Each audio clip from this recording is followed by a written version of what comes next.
porque é a primeira vez que eu volto para a etapa para conversar com as pessoas, estando no palco. Então, estou um pouquinhozinho nervosa, porque é uma experiência bem estranha, mas estou muito feliz pelo convite. Muito obrigada. Obrigado por você, por ter aceito e vir compartilhar suas histórias e sua experiência aqui com a gente. Muito legal. Vamos lá. Me apresentando, eu sou a Tabata, eu acabei de fazer 23 anos, eu me graduei agora faz 6 meses e quero contar um pouco para vocês pelo que eu sou apaixonada hoje, que é política e educação, e por que eu sou apaixonada por isso. E como que o Etapa influenciou nessa paixão e na minha trajetória. Então, eu vou começar um pouquinho contando de onde eu venho, o que eu fiz, e aí, com sorte, até o final da sessão de 10, 15 minutos, eu convenço vocês a serem loucos, apaixonados por política e educação também. Combinado? Então, vamos lá. Esse aqui, minha mãe, meu pai, eu e meu irmão, e o resto da família, que é um pouco maior do que isso. Eu venho de um bairro chamado Vila Missionária. A Vila Missionária não fica tão longe daqui, é mais ou menos 1h20, 1h30, e é um bairro da periferia da Zona Sul de São Paulo. E essa é a única realidade que eu e meu irmão conhecíamos por muito tempo. Só que isso mudou em 2005, com a primeira Olimpíada Brasileira de Matemática de Escolas Públicas, a UBMEP. A UBMEP foi a primeira grande oportunidade que eu tive e também a primeira demonstração de que políticas públicas, quando bem implementadas, podem afetar a vida de milhões de pessoas. Com a UBMEP veio a primeira e grande oportunidade da minha vida, que foi uma bolsa aqui no Etapa. Como vocês podem ver aqui, o Etapa e a minha casa não são tão longe assim, é 1h20. Só que são 2 mundos bem diferentes. Meu pai era cobrador de ônibus, então ele fazia uma linha que é da Vila Missionária até o Itaim, que não é muito longe daqui. E minha mãe era diarista, recepcionista, vendedora, um monte de coisa no centro. Só que eu e meu irmão não conhecíamos muito desse centro. E por quê? São Paulo é uma cidade muito desigual, geograficamente também. Então, enquanto no Rio está tudo meio que misturado, a periferia e o centro de São Paulo ficam muito longe. Então, a gente não conhecia muito essa realidade. E eu lembro de vir para a Etapa e ficar maravilhada, porque era um mundo completamente diferente. A maneira de você entender os estudos, o jeito que as pessoas te tratavam se você gostava de estudar. Então, eu fui de CDF, pessoa estranha, para uma pessoa, sabe, poxa, que bacana. E o incentivo e a qualidade dos professores, a qualidade do ensino, esse prédio lindo, maravilhoso que a gente está. Então, para mim, era realmente outro mundo. E eu me lembro que eu era muito pequena na época, e para mim não ficava tão claro por que esse mundo e por que o mundo da Vila Missionária eram tão diferentes. E, ao mesmo tempo, ficou bem claro para mim que, poxa, se eu estou tendo uma educação tão boa aqui, e todos os meus amigos que eu deixei para trás estão tendo uma educação tão inferior, eu acho que eu entendo porque o Brasil é tão desigual. É isso que está alimentando a desigualdade. Mas acho que a maior lição nesse momento foi que o que me tirou da Vila Missionária e me colocou na Etapa? Foi a educação. Então, a educação tem um poder transformador aí que eu tenho que prestar atenção. Bem, tudo isso quando eu fui para a 7ª série. Cheguei na Etapa e aqui é um lugar de muitas oportunidades. Então, eu acho que a feira de hoje mostra exatamente isso. E eu lembro que eu fiquei maravilhada.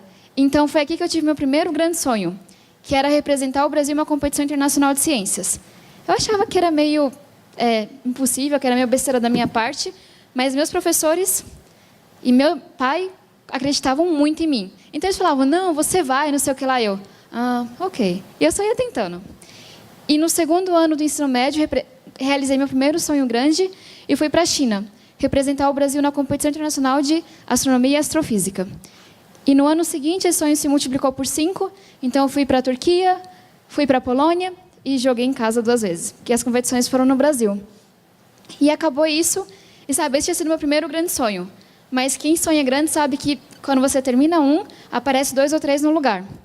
Então, nessa época, eu tinha outro sonho muito grande, que era estudar numa universidade americana. Só que, na época, eu tinha algumas dificuldades. Primeiro, meu pai tinha alguns problemas com vícios, doenças psicológicas. Então, chegou, acho que no começo do 2º ano, existiu a possibilidade real de que eu saísse do Etapa, porque a gente não conseguia mais pagar transporte e tudo mais. E aí o Etapa me deu uma segunda grande oportunidade. Não só eles começaram a tomar conta, daquilo que minha família não conseguia fazer, alimentação, transporte, como me colocaram para morar no hotel aqui pertinho. Então, acho que o professor e a Silvinha acompanharam isso de bem perto, e o professor Ed também. Eu morei no hotel por 2 anos, o que é uma coisa um pouco diferente. Só que, se não fosse por isso, eu tenho certeza que não teria dado para eu participar de 5 Olimpíadas, quando eu tinha 3, 4 horas de transporte por dia e quando as coisas em casa estavam tão difíceis. Não fosse só isso, eles me ajudaram a conseguir uma bolsa de inglês no segundo ano. Eu sabia que 1 ano para estudar inglês para fazer o vestibular era muito pouquinho. Só que quando a gente tem um sonho bem grande e vai ou racha, você tem que aprender, né? Eu não tinha muita opção. Então, eu estudei bastante naquele 1 ano. Como eu não sou uma pessoa muito confiante e tenho que melhorar muito nisso, eu tinha que garantir meu lugar aqui no Brasil. Então, terminando o ensino médio, entrei para fazer física na USP. Queria ser astrofísica na época. Isso era a coisa mais próxima. E comecei a dar aula aqui na etapa de Química e Astronomia. Então, de vez em quando, eu acho uns aluninhos desses 8 meses por aí. E estava fazendo isso, e estava estudando física, sendo professora, até que no dia 12 de março de 2012, dia 8, recebi a melhor notícia da minha vida. Eu fui aceita em Harvard com uma bolsa de 100%. E é difícil explicar qual que é a sensação, porque esse foi meu maior sonho por 5 anos. E eu lembro que eu falei com o moço do Admissions Office de Harvard por Skype, 2 da manhã, e sabe, moço, é sério, não é trote. E ele, eu estou na minha casa falando com você por Skype, você está me perguntando se é trote. Sabe, faltou me bater pelo Skype. Aí eu, tá bom, acho que é verdade. E eu fiquei super feliz. Eu lembro que eu liguei para minha mãe e para o meu pai, eu estava no hotel ainda, e minha mãe falou, nossa, você vai passar mal, pelo amor de Deus, come. Eu não achava que isso ia acontecer. Não. Super preocupada com a minha saúde, porque eu estava muito nervosa. E meu pai só, você não acredita em mim. Eu falei que você ia passar, mas você é teimosa, você não me escuta. Então, sabe, foi um dia que eu lembro de cada segundo. Só que a vida é uma montanha-russa. E aí minha montanha-russa é cheia de voltas. Então, 4 dias depois, meu pai faleceu. E quem já perdeu uma pessoa muito próxima da família sabe que tudo perde o sentido nessa hora.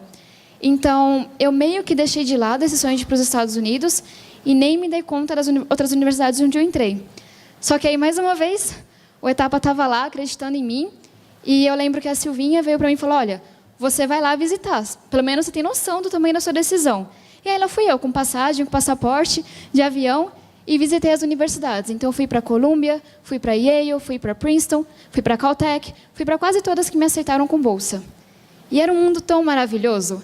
Sabe, eu estava fazendo física na USP e tinha um professor que entrava, um peruano, nem falava bom dia para a gente. Enchia a lousa com as mesmas fórmulas que estavam no texto e ia embora. E eu chegava em Harvard e tinha professores que eram prêmios Nobel, que eram pessoas ultra mega famosas e ficavam, gente, eu estou tão sozinho no meu escritório, vem conversar comigo. E era como assim? E sabe, a gente tinha que fazer... Como recusar um convite desse, né? Eu vou, professor, não se preocupe. E sabe, e a gente tinha que estudar 10, 15 horas por semana. Mas na aula, você não ia ficar copiando matéria do texto, você ia debater ideias. Você ia construir, sabe, conhecimento. Então era muito diferente, não dava para dizer não para isso. E aí, no dia 1º de maio, eu disse sim para Harvard, e esse é o nosso refeitório maravilhoso, que parece o salão comunal do Harry Potter, e que eu amo muito. Fui para Harvard e tinha um montão de coisas na minha cabeça. No meu segundo ano, eu estava estudando astrofísica, mudei para ciências políticas. Então, carreguei os 2 majors por um tempo, e depois, as ciências políticas virou meu major e astrofísica meu minor. E tinha um monte de coisa rolando na minha cabeça. Primeiro, a minha história, de uma pessoa que veio da Vila Missionária e teve oportunidades incríveis e pessoas incríveis que acreditaram em mim. Segundo, da história do meu pai, que nunca terminou o ensino fundamental e teve, sabe, tudo na vida deu errado e era uma pessoa inteligentíssima, que escreveu livros para mim. Imagina se meu pai tivesse estudado como eu estudei, se a história dele não teria sido diferente. E aí, para complicar a história, tinha a história do meu irmão. Esse aqui é o Alan e nosso cachorro, chamado Cachorrão, porque meu irmão não é criativo. É verdade. E o Alan terminou o ensino médio só em escola pública. Ele nunca teve uma aula de química, por exemplo, porque nunca era professora. Vocês acham que o Alan foi aceito em algum vestibular no final do ano? Não. O Lucas acertou. Porque se você não aprende nem o que é um átomo, fica muito difícil. E na época, a gente conseguiu uma bolsa aqui no Etapa para o Alan fazer o cursinho, e ele falou que não ia fazer o cursinho. Porque na cabeça dele, cursinho e faculdade era coisa de gênio ou gente rica. Agora, imagina um nó na minha cabeça. Eu estava em Harvard, uma das melhores faculdades do mundo, e meu irmão ia parar no ensino médio. Não tem cabimento. Então, foi uma briga. Eu sou muito mandona. Chorei. Não, eu vou te levar pela orelha, mas vai fazer o cursinho. Foi fazer o cursinho forçado. E aí, depois de 1 ano no cursinho, o Alan entrou na USP, na Unicamp e na UFRJ. E acho que a história dele é um ótimo lembrete para a gente, porque a gente culpa demais os alunos. A gente acha que quando alguém não consegue na vida é porque não tentou. Porque, sabe, simplesmente foi um folgado, não fez nada. Só que sem oportunidade e sem você acreditar que a oportunidade é para ti, fica muito difícil. O esforço é, sim, muito importante, mas só é importante quando essas duas coisas existem primeiro. Então, acho que a história do Alan é um bom lembrete. Até para eu não achar que a minha história justifica quem não conseguiu, muito pelo contrário. Eu tive oportunidades incríveis, eu tive pessoas ainda mais incríveis que acreditaram em mim. E só por isso que meu esforço valeu a pena. Aí estava nessa confusão toda, não, tem que fazer alguma coisa com isso. E eu já tinha cofundado um projeto, que é o VOA, com o Henrique, que é alguns anos mais novo do que eu aqui no ETAP e está em Harvard agora. O VOA prepara uma escola pública para Olimpíadas Científicas. E a gente via a transformação na vida das pessoas. Mas a minha sensação era que o VOA era um band-aid grande, bem necessário, só que não chacoalhava o que estava gerando a desigualdade. Não chacoalhava por que as escolas públicas, as escolas particulares, como a Etapa, são tão diferentes. E aí eu lembro de ter falado com o mentor, que é o Daniel Vargas, e disse, olha, quero fazer alguma coisa com a educação. Não sei o que ainda, mas quero fazer alguma coisa. E aí ele falou, vou te dar 2 dicas. Primeiro, comece antes da faculdade. Se possível, antes de terminar o ensino médio. Quem fez grandes coisas não tentou e começou tarde na vida. Quebrou a cara muito tempo antes. Então, tá, tem que começar agora. Segundo ponto, um time é muito melhor do que uma ideia genial. Às vezes tem uma ideia genial, que fica linda no papel, mas ninguém para trabalhar, para executar aquilo. Então, acho um time bom que a ideia vai melhorando. E aí, tá bom, falei com meus 2 melhores amigos, Liz e Renan. E foi assim que o mapa surgiu. Claro que o mapa não começou desse tamanho, mas começou mais ou menos nessa época. Estão acompanhando ainda? Tá bom. O mapa é um movimento social, a gente tem mais de 130 pessoas no time, e o que a gente faz, a gente quer uma educação de qualidade para todo mundo.